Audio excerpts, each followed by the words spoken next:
believe in yourself? Who else gon' believe in you? Who else gon' believe in you?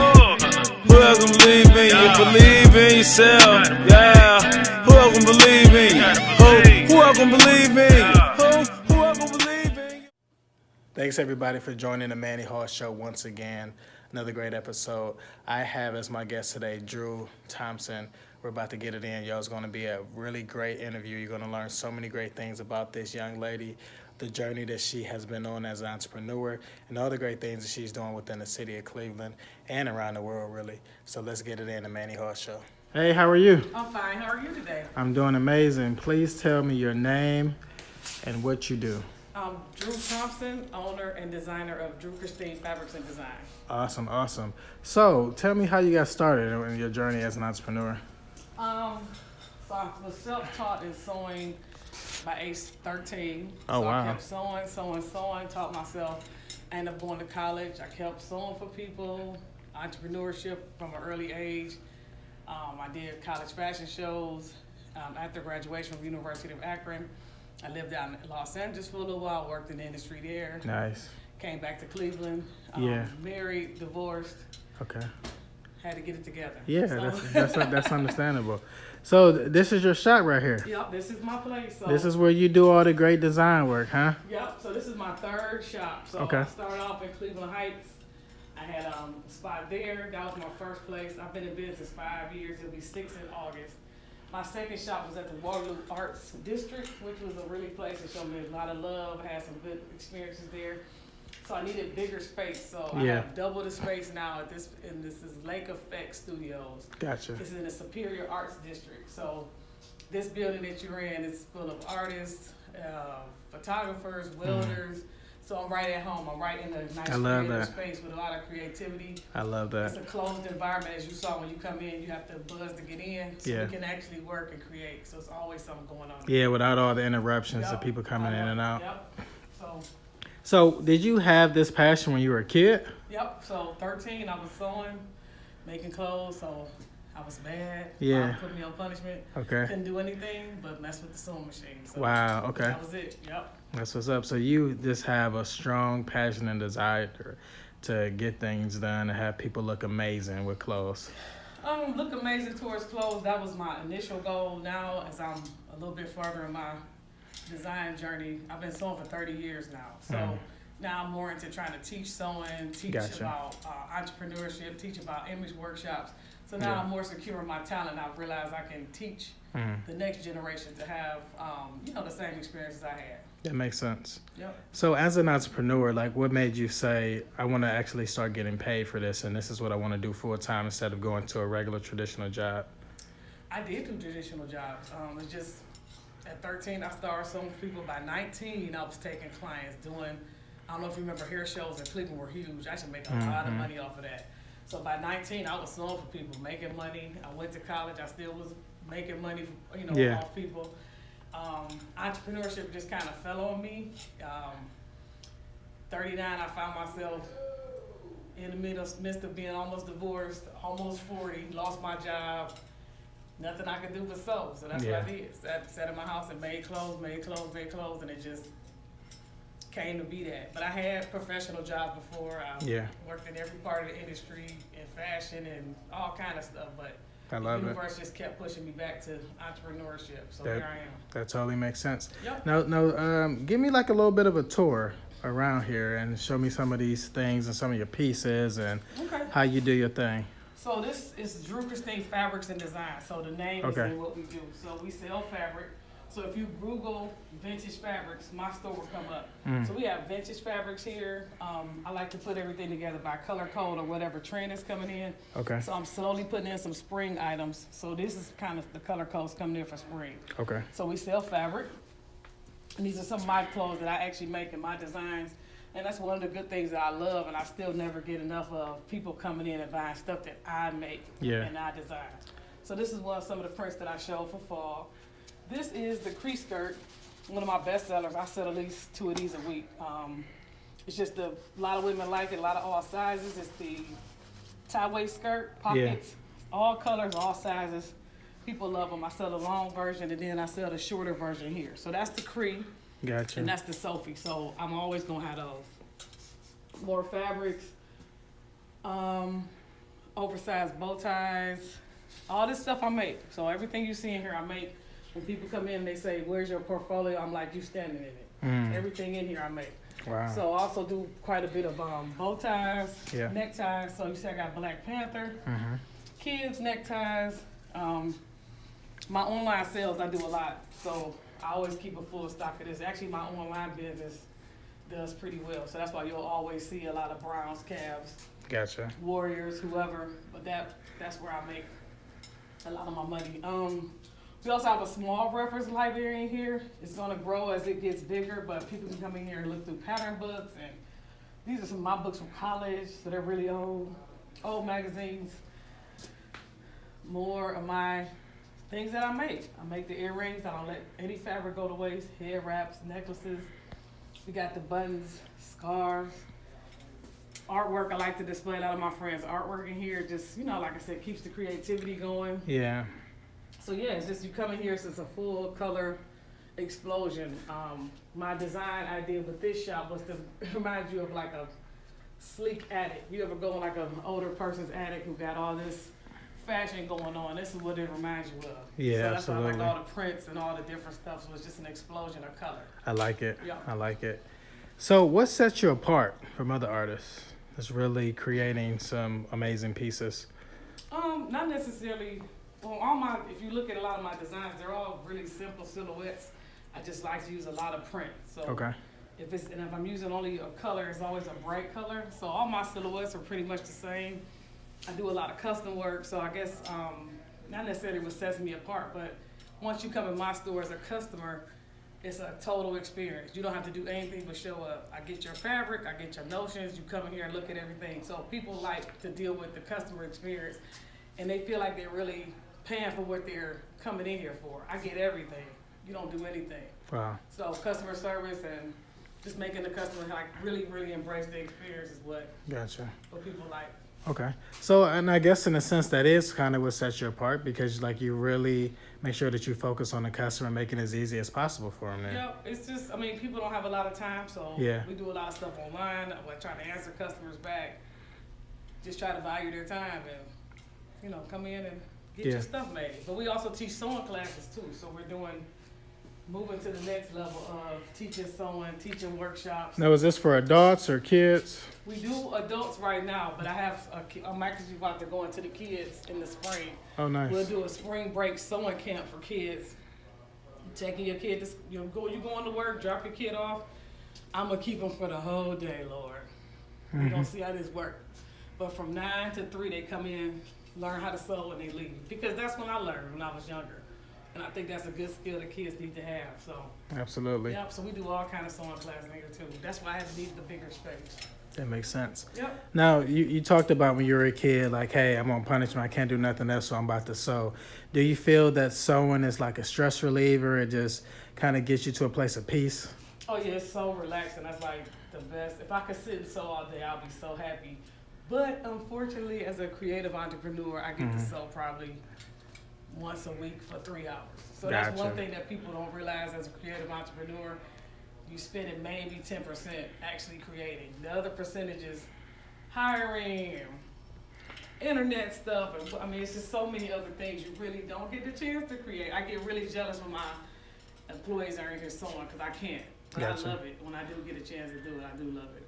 Gotcha. Now, is it a team that you currently work with? Right now, Krista is my head person I'm working with now. And I'm actually in the process of hiring 2 more people. Okay. And so why is a team important for you? Like, why you feel like you can't do it all by yourself? I can't do it all by myself. So now we're teaching the sewing classes, and now we're doing, all the different things. So I can't keep trying to create. So I have to keep the brand going by bringing some other people in to keep everything going. Yeah, that makes sense. So when you first got started on your journey as an entrepreneur, was it difficult trying to balance business still and your passion of just sewing? Yeah, it was very difficult trying to. A lot of times artists don't know how to be business people. Yeah. So you have to figure out how to separate that. That makes sense. To be able to eat, you want to create, but you have to eat. Yeah. So That totally makes sense. So who helped you along the journey? Like, who inspired you and said, like, you can do this when times did get hard? My family was very supportive. Okay. They, like, really was, you know, it's hard because a lot of times if you're an artist, you don't have a lot of family support. Uh-huh. So my family was very supportive. They helped me out. They helped, you know, watch my son for me if I needed help. Gotcha. They told people about my business. So, yeah, my family was like number one. Yeah. So what advice would you give to entrepreneurs that are trying to get started in your particular industry? Just get ready to really work hard. You're gonna have to really love it. You gotta work hard. It's a very it's a role of solace. Yeah. Be by yourself a lot. So That makes sense. talk to yourself a lot. Yeah. Just you know, be really strengthened on who you are as a person. But Okay. it's a lot of work. You gotta love it. So it's not for the faint of heart. No. Okay. Nope. So when you want to give up, like, what do you do to bounce back during those tough times? Because you've been doing it for 30 plus, but I know there have to been some times where you're like, I love this, man, but it's getting hard. I don't ever want to say hard. I just always try to push myself to think of something different. So, Okay. Hard is like, I don't even use that word. It's Gotcha. like, Okay. I just, you know, I got this. I'm going to figure it out. I love it. I love it. I know I do yoga now. I try to just unplug maybe sometimes, or just, you know, I mean, I just find different things, but you always push yourself to think of the next thing. Yeah. So I'll never just say, oh, I can't do it. You always just got to use that as a challenge to think of the next thing. Okay. So even through those hard times, there's still something positive you can come out of it. Oh yeah, if you know, I don't watch a lot of TV. Okay. I don't do a lot of use my brain for other things, so Yeah. I have a lot of time to think. Okay. So I think if you just use that time to think and readjust how you do things, you'll be a little bit better off instead of just taking it. You can't have an emotional. If you're emotional and take it to heart, you're gonna be in trouble. You get it up. Okay. So when you were out there in LA, like, what did you learn out there that you brought back here to Cleveland? Just more about networking. So I worked in the TV and film industry, so I was able to take some of those skills and bring them here. Yeah. Costuming, just so anything I had to involve with fashion, I just took that and brought it back to Cleveland. Gotcha. Cleveland wasn't the plan to be here. I ended up supposed to go to New York. Whole other thing jumped off, but Okay. I'm here, so. Okay. Yeah, so just take whatever you learn, every experience you learn, and move it to get better with the next one. That makes sense. Now, did you grow up in the area here in Cleveland? Yep, I went to Glenville High School. Okay, represent. That's Okay. right. That's what's up. And while you were there, you know, you had already been doing some sewing by that time, but did you have like a teacher, a mentor during that time to kind of help foster some of that creativity? No, I can't think of one. It's been a long time. I've been out of school. Yeah. I hear can't you. think of one. So I'm sure it was. I just can't think of one right now. That makes sense. That's perfectly fine. Now, see, you know, this show is about entrepreneurs, influencers, and creatives. So you definitely fit right in. And when someone had suggested that you be on the show, and I checked you out on Facebook, because I do my little research, Drew, and I was like, yes, should definitely be a perfect fit. Yes. So I love what you're doing. And I think it's really cool that you not only sew, but you also call yourself a creative. And that's really important because what you're making is like a work of art. When people see your pattern designs and stuff that you've made, it's just like, this is dope. I try. Yeah, for sure. I try. For sure. So I applaud you. So as you think about everything that you do, what really inspires you to just not only keep going, but like, wow, you know, I saw this particular piece and saw somebody make this, or I saw this video. Like, what kind of helps those creative juices flow? I'm inspired by it. It could be anything on a different day. So sometimes music inspires me. Okay. Sometimes I like just looking at the cityscape. It inspires me. After you leave, I'll show you outside what I get to look at every day. So you can see the skyline of Cleveland. Wow. Lit up, Okay. Tower City. So it's just, I don't know, like I said, that's why you have to have an open mind about things and just be able to take in whatever's around you. So my inspiration can come from anything. I just never know. That makes sense. Now, how do you deal with the critics? But who? I mean, if they're not talking, you're not doing nothing, right? That's right. So, That's right. So one ear out the other for you? Yeah, it took a long time for me to get like that. Okay. Yeah, you really can't. I focus on and love the people who love and support me. Yeah. Everybody else is just, either way they're going to come to you. So if they're talking about you, so it's about 3 or 4 people that's going to say, oh, okay. And then they're going to look me up anyway. So right. I just don't even focus on I that. love it. Yeah. I love it. So that's all the 10 seconds they get. Yeah. Right. So for these young entrepreneurs that are currently too focused on the critics and they care too much about other people's opinion, what advice would you give to them? It takes time. It takes time to not, but you just have to really be secure in your talent and your what you're doing, and just focus on that, and just really focus on the people that support you, and everybody else is just. I mean, if they're not talking, you not doing anything. So they're not gonna talk about anybody mediocre. They're not gonna talk about anybody average. So if they're not talking, then you ain't doing nothing right. So right. That's what it is. Yeah, that makes sense. And because it's like a lot of advice that I try to provide to small businesses that I work with and entrepreneurs is, hey, you got to stay focused on your craft. You got to stay focused. And it's sometimes easily to get distracted, especially being on social media. Social media, You think, wow, I posted this picture and I didn't get enough likes. I didn't get enough comments. My friends didn't say nothing. Nobody's emailing me and calling me about it. But you got to stay focused. Mm-hmm. Yeah, focus is, I'm sorry, I see somebody coming. Oh, okay. Yeah, staying focused is, I mean, I guess I'm just kind of glad I didn't grow up in too much social media because some people, even adults, really hone in on that and they take it so serious. And it's just not. It's just social media. Yeah. I've learned myself to withdraw and fall back on it because you can get caught up. It is a good thing though. I get a lot of business off of it, but just as far as using that as a tool to gauge interest, you can't really. Do you think that too many people's self-esteem is wrapped around social media? It's a lot of people's self-esteem, man. That's unfortunate. I don't know, and it's not even an age thing. It's just some people, they use that as a key thing. And I had to, like I said, sometimes I have to check myself because I'm like, well, maybe I'm on here too much. So I realized it's good to talk to my family from all over the world. It's good to talk to my friends from high school, and it's good for my business. So other than that, that's about all I can use it for. And you got to keep it moving. Yeah, you can get caught up. You can get caught up on there real quick. Yeah. And it really just needs to be a balance, I think. Right.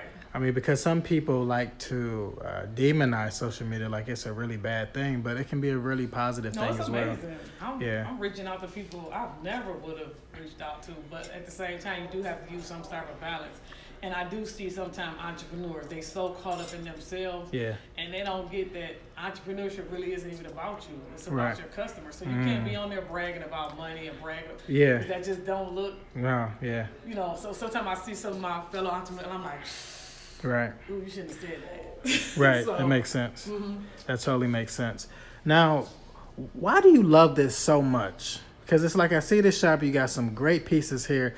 But what made you like fall in love? Like, man, I never want to do anything else. This is it right here. Because you could easily have been doing hair. You could have been doing nails, makeup. I don't even know. That's all I know. I mean, I think my fascination with fashion came from just being able to take a piece of cloth and then be able to make it to fit your body. That was just like. Gotcha. So if you know what you're doing and know how to, that was just my fascination.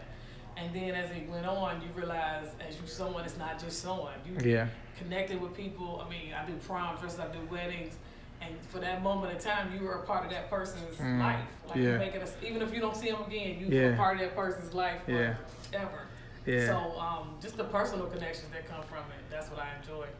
Okay. So what about the customer experience do you love the most when you're dealing with your customers? Just that somebody likes what they're wearing and they enjoy it. Like if somebody doesn't like it, I want you to tell me you don't like it. Gotcha. Because I want to know. Don't just take it and pay for it and don't say anything. So as an artist, even though I might have got paid, I still want to know I did a good job. Gotcha. And you want to know how to improve. So just people liking what they're wearing and wanting to wear it. And how does the majority of your feedback come? Or is it in person, or are they sending an email or calling you? I mean, just returning customers, or they sending people to me, or like we talk about with social media, you'll see somebody say, anybody know a good fashion designer? And they'll tag me, and I'm like, wow, and this people I've never even met, but I'll see like 10 or 12. So, I mean, you just have to keep going. You have to be positive. Try to do the best you can. entrepreneurs don't wake up and say, hey, I want to mess up today. I want to be a bad business person. Yeah. We try really hard. We're not perfect. Mm-hmm. It happens, but I'm just trying, I keep trying to do the best I can. And that's all be you humble, can do. Be nice, Yeah, no, speak about humility for a second, because that's a huge part of the entrepreneurial journey that I think a lot of people don't quite get. It seems like sometimes they start off humble, and then once they realize they got something that everybody loves, then it's easy to get prideful. Yeah, that's corny. I think one thing I learned about being out in LA was like, you met a lot of people who are very humble. Yeah. Very, like, they went to church, but they never just got, thought they were too big to do anything. Yeah. So yeah, humility is a big thing. And like I said, social media is bad for that, because you will sit there and have one thing, then you got to be like, guess what I did, blah, blah, blah. Right.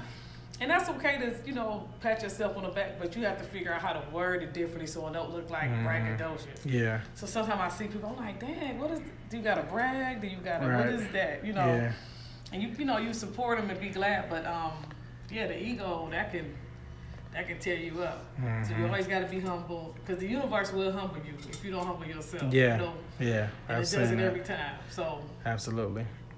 I remember like years ago when I was a minister at one of the churches here in Cleveland, and I was a young guy, and I was just on fire for God and really wanted my best to help transform lives. But I started to get a little bit prideful because I had a title as a deacon and then a minister, and I tried to fight it, the pride, but I ended up going into it because it was just like too much for me to handle at that time, because I was such a young guy and it was just like thrown into this leadership position and was given too much authority. Now, I think that sometimes in business it happens the same way. So, you weren't getting no customers. You were praying and hoping that somebody would buy something. Right. And then as soon as I still those days. Don't get it twisted. Yeah, I hear you. But it's like you're saying, we have to stay humble, because this person finally gets people calling them and texting them and emailing them, requesting a product or service, and then it's just like, oh no, I'm the man now. You still gotta, whatever brought you to get you where you at, you still gotta do it. I still be out here passing out flyers. I still do the same thing I was doing. Gotcha. I mean, I'm still on promoting my business. I do the same thing. I'm hands-on with every part of my business. So I mean, you gotta be, because that's how much you gotta love it. It's yours. So. No. Why is that so important to do the same things that brought you to this place? Well, you figure out what works and you keep doing it. So if I post on social media at this certain time, I have formulas to what I do. Gotcha. And I've been doing it the same way. And, it's been working. So far so good. So, yeah. I love it. So, as we wrap up, is there any last words that you want to say to entrepreneurs, to influencers, to creatives that's just getting started, or they've been in the game for a long time like you? Any last words? No, just keep going and just try to maybe train the next group of, influencers and train them properly. I see a lot of aspiring entrepreneurs want to be entrepreneurs really bad, and they follow people who have no experience in what they want to do, or even have an idea. Seek out people who's doing what you want to do. Gotcha. And get information from them, so we just don't have a whole pool of craziness. Yeah. I see it all the time. That makes sense. Can go on social media and say, I do this, and that. And you're like, what? You work at Subway. Why would you talk about your entrepreneur? Nothing wrong with that. Yeah. But you can't say you're an entrepreneur and you're training entrepreneurs if you've never done it. Gotcha. So when you're trying to learn, find people who can help you that really know what they're doing. Not just, and I see a lot of that. Yeah. I love that. So how can I get in contact with you? I am on every type of social media. I'm on Facebook, Instagram, Pinterest, LinkedIn. Okay. So it's Dru Christine. Facebook is Dru Christine Fabrics and Design. Instagram is Dru Christine. LinkedIn is Dru Thompson. I'm probably still got a MySpace, so I'm on every social media. Yeah, you can find me. And my shop is in, my studio is Lake Effect Studios, 1615 East 25th Street between Payne and Superior in the Superior Arts District. Awesome. And by the way, Dru, I love this logo. I guess one of my friends, Lamarck, very good artist. A little tattered, but it's still here. Yep. Yeah, like put that me. together. Tattered, but still here. I love it. All right. We are out. Manny Hall Show has as my guest, Dru. Peace.